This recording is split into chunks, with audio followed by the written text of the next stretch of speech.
Hello friends, welcome to the class. നമ്മൾ നോക്കാൻ പോകുന്നത് Tolstoy farm unit 2 bonds of ലവിൻ്റെ ക്വസ്റ്റ്യൻ ആൻസേഴ്സ് ആണ്. First question, who were the inmates of Tolstoy farm? Tolstoy ഫാമിൽ ജീവിച്ചിരുന്നവർ ആരെല്ലാമായിരുന്നു, ആരൊക്കെയാണ് അവിടെ താമസിച്ചിരുന്നത് എന്നാണ് ചോദിക്കുന്നത്. Inmates. Answer: The inmates were Hindu, Musalman, Parsi and Christian boys and some Hindu girls. അവിടെ ജീവിച്ചിരുന്നവരിൽ ഹിന്ദുസ് ഉണ്ടായിരുന്നു, മുസ്ലിംസ് ഉണ്ടായിരുന്നു, പാസികൾ ഉണ്ടായിരുന്നു, അതുപോലെ തന്നെ ക്രിസ്ത്യൻ ആൺകുട്ടികളും ഉണ്ടായിരുന്നു, കുറച്ച് ഹിന്ദു പെൺകുട്ടികളും ഉണ്ടായിരുന്നു. Okay. Why couldn't Gandhiji appoint special teachers for Indian students? എന്തുകൊണ്ടാണ് ഗാന്ധിജിക്ക് ഇന്ത്യൻ സ്റ്റുഡൻസിനെ പഠിപ്പിക്കാനായി, ഇന്ത്യൻ വിദ്യാർത്ഥികളെ പഠിപ്പിക്കാനായി സ്പെഷ്യൽ ടീച്ചേഴ്സിനെ അപ്പോയിൻറ്റ് ചെയ്യാൻ പറ്റാഞ്ഞത്?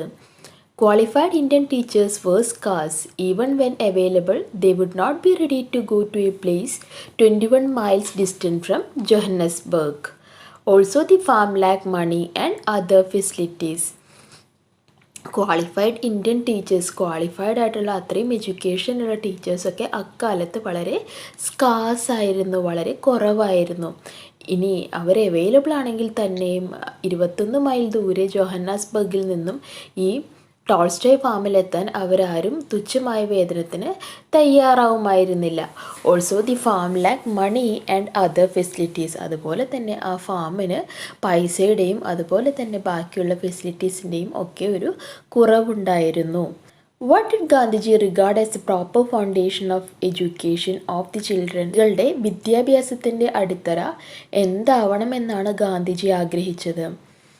Gandhiji regarded character building as a proper foundation for the education of children. അദ്ദേഹം വിദ്യാഭ്യാസത്തിൽ ഊന്നൽ നൽകിയത് ക്യാരക്ടർ ഫൗണ്ടേഷനാണ്, ക്യാരക്ടർ ബിൽഡിങ്ങിനാണ് ഊന്നൽ കൊടുത്തിരുന്നത്.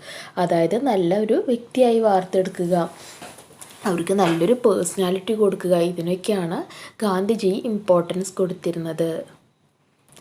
Who assisted Gandhiji in literary training? ആരാണ് ഗാന്ധിജിയെ അസിസ്റ്റ് ചെയ്തത്? കാലൻ ബാക്കും അതുപോലെ തന്നെ പ്രഗിൽ ദേശായുമാണ്. What training was given to children of all ages in the farm? എല്ലാ ഏജിൽ പെടുന്ന കുട്ടികൾക്കും കൊടുത്തിരുന്ന ട്രെയിനിങ് എന്തായിരുന്നു? The children had to do all the work from cooking to scavenging. It was obligatory for all of them to give something to gardening. അവർക്ക് അവിടെ താമസിക്കുന്ന കുട്ടികൾ എല്ലാ പണിയും ചെയ്യണമായിരുന്നു, കുക്കിംഗ് തൊട്ട്, അതായത് ഭക്ഷണം പാകം ചെയ്യുന്നത് തൊട്ട് സ്കാവെഞ്ചിങ് എന്ന് പറഞ്ഞാൽ തോട്ടി വേല എന്നാണ് ജനറലി പറയുക, അതായത് ഈ ക്ലീനിങ് ഒക്കെ അവർ തന്നെ ചെയ്യണമായിരുന്നു. It was obligatory for all of them. അവിടെ എല്ലാവരും ചെയ്യേണ്ടിയിരുന്ന ഒരു കാര്യം ഗാർഡനിങ് ആയിരുന്നു. ഓക്കെ, തോട്ടം നട്ട് നോക്കലായിരുന്നു. What were the different types of works in the Tolstoy farm? പലതരത്തിലുള്ള ജോലികൾ ടോൾസ്റ്റോയ് ഫാമിലുള്ളത് ഏതൊക്കെയായിരുന്നു? Digging pits, felling timber and lifting loads for different types of work in Tolstoy farm. Digging pits എന്ന് പറഞ്ഞാൽ കുഴികൾ കുഴിക്കുക എന്ന് പറഞ്ഞാൽ എന്താ, കുഴി കുഴിച്ചെടുക്കുക. അപ്പം മണ്ണിലൊക്കെ കുഴിക്കുന്നതിനെ നമുക്ക് ഡിഗിങ് പിറ്റ്സ് എന്ന് പറയാം. ഫെല്ലിംഗ് ടിമ്പർ, മരം വെട്ടുക. ലിഫ്റ്റിംഗ് ലോഡ്സ്, വലിയ ലോഡുകൾ ലിഫ്റ്റ് ചെയ്യുക, അതായത് ഭാരം എടുക്കുക. അപ്പോൾ different types of work in Tolstoy farm. ഇതൊക്കെയായിരുന്നു പല രീതിയിലുള്ള ടോൾസ്റ്റോയ് ഫാമിലുള്ള ജോലികൾ. Why was illness scarce on the farm? എന്തുകൊണ്ടാണ് അവിടെ രോഗങ്ങൾ കുറവായിരുന്നത് അല്ലെങ്കിൽ തീരെ ഇല്ലാതിരുന്നത്? Through work the inmates build a fine physics. Good air and water and regular hours of food made illness scarce on the farm. അവിടെ താമസിക്കുന്ന ഇൻമേറ്റ്സ് ഒക്കെ നല്ല ഒരു ജീവിത രീതിയാണ് പുലർത്തിയിരുന്നത്. അവർ നല്ലവണ്ണം അധ്വാനം ചെയ്തിരുന്നു, അതുകൊണ്ട് തന്നെ അവർക്ക് നല്ലൊരു ഫൈൻ ഫിസിക്കായിരുന്നു, നല്ലൊരു ഹെൽത്തി ബോഡി ആയിരുന്നു അവർക്കുണ്ടായിരുന്നത്. അതുപോലെ തന്നെ ഗുഡ് എയർ ആൻഡ് വാട്ടർ, നല്ല ഫ്രഷ് ആയിട്ടുള്ള വായുവും അതുപോലെ തന്നെ വെള്ളവുമാണ് അവർക്ക് കിട്ടിയിരുന്നത്. അവർ ഭക്ഷണം കഴിക്കുന്ന സമയക്രമവും റെഗുലർ ആയിരുന്നു, എന്നും കറക്റ്റായിരുന്നു. അത് അവരുടെ രോഗങ്ങളെല്ലാം അകറ്റി നിർത്തി. How did Gandhiji introduce vocational training in Tolstoy farm? എങ്ങനെയാണ് ഗാന്ധിജി വൊക്കേഷണൽ ട്രെയിനിങ് ടോൾസ്റ്റോയ് ഫാമിലേക്ക് ഇൻട്രൊഡ്യൂസ് ചെയ്തത്, കൊണ്ടുവന്നത്? വൊക്കേഷണൽ ട്രെയിനിങ് എന്ന് പറഞ്ഞാൽ എന്താ, സാധാരണ എഡ്യൂക്കേഷൻ്റെ കൂടെ അവർക്ക് സ്വയം തൊഴിൽ പോലെ അല്ലെങ്കിൽ കൈ തൊഴിൽ പോലെ എന്തെങ്കിലും ഒരു കാര്യം പഠിപ്പിച്ചു കൊടുക്കുക.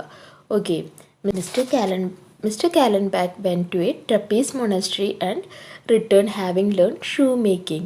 Gandhiji learned it from him and taught the art to the youngsters, Kallenbach, and an inmate knew carpentry. So they could start a class in carpentry too.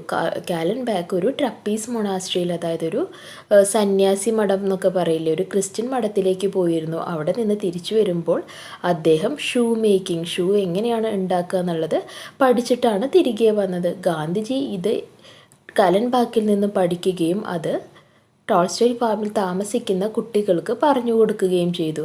അതുപോലെ തന്നെ കലൻബാക്കിനും അവിടെ താമസിക്കുന്ന ടോൾസ്റ്റോയ് ഫാമിൽ താമസിക്കുന്ന ഒരു ഇൻമേറ്റിനും കാർപ്പൻട്രി അറിയാമായിരുന്നു. കാർപ്പൻട്രി എന്ന് പറഞ്ഞാൽ എന്താ, മരപ്പണി അറിയാമായിരുന്നു. അപ്പോൾ അവർ അതുകൊണ്ട് ഒരു ക്ലാസ് കാർപ്പൻട്രിക്കും അവിടെ സ്റ്റാർട്ട് ചെയ്തു. What made learning A cheerful experience for children in the farm? എന്താണ് ടോൾസ്റ്റോയ് ഫാമിൽ പഠിക്കുക എന്നുള്ളതൊരു സന്തോഷകരമായ എക്സ്പീരിയൻസ് ആക്കി മാറ്റിയത് കുട്ടികൾക്ക്? The children were never asked to do what the teachers did not know, and therefore whenever they were asked to do any work, there was always a teacher cooperating and actually working with them. Hence whatever the children learned, it was a cheerful experience for them.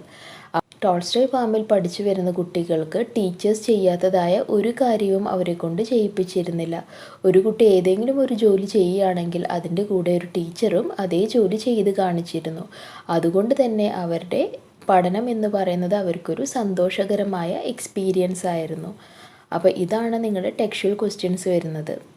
Next വരുന്ന section let revisit and reflect ആണ്. First question, in Tolstoy farm there is reference to various skills, identify them and fill in the bubbles. Tolstoy ഫാമിൽ ആ കുട്ടികൾക്ക് കൊടുക്കുന്ന അല്ലെങ്കിൽ കുട്ടികളിൽ ഉണ്ടാക്കുന്ന പല സ്കിൽസിനെയും പറ്റി പറയുന്നുണ്ട്. അത് ഐഡൻറ്റിഫൈ ചെയ്ത് ഈ ബബിള് ഫില്ല് ചെയ്യാനാണ് പറയുന്നത്. ഒരു എക്സാമ്പിൾ നിങ്ങൾക്ക് കൊടുത്തിട്ടുണ്ട്, ഇൻഡിപെൻഡൻറ്റ് ലിവിങ്, ബാക്കി 5 ബബിൾസ് ഫില്ല് ചെയ്യുക. അപ്പോൾ ഏതൊക്കെയാണ് skills? Gardening, shoe making, cooking, independent living, carpentry. Second one, you must be familiar with Gandhiji's concept of education. By education, I mean an all-around drawing out of the best in the child and man body, mind and spirit. How far is it true with the learning experiences in the Tolstoy farm?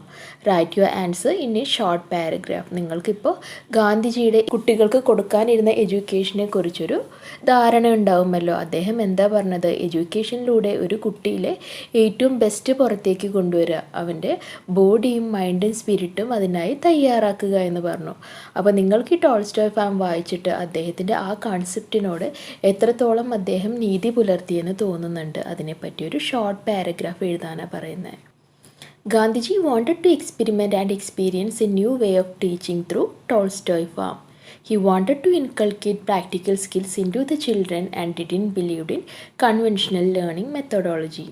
He wanted them to be a useful citizen by giving them training in cooking, gardening, carpentry, shoemaking, etc. besides giving literary education.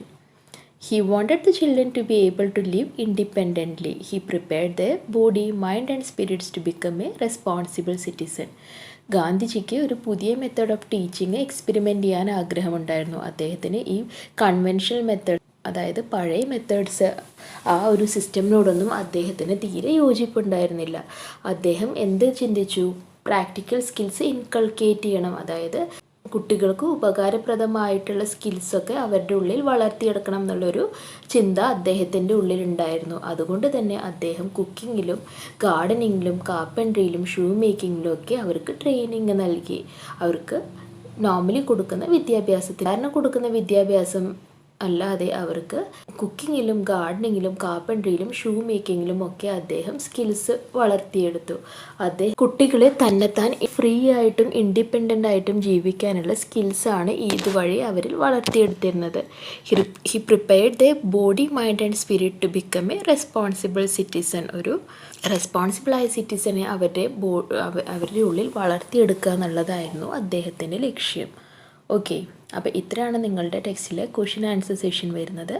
Activity session ഞാൻ വേറൊരു video ആയിട്ട് ഇടാം. Class ഇഷ്ടപ്പെട്ടാൽ like ചെയ്യൂ, subscribe ചെയ്യൂ, share ചെയ്യൂ. Thank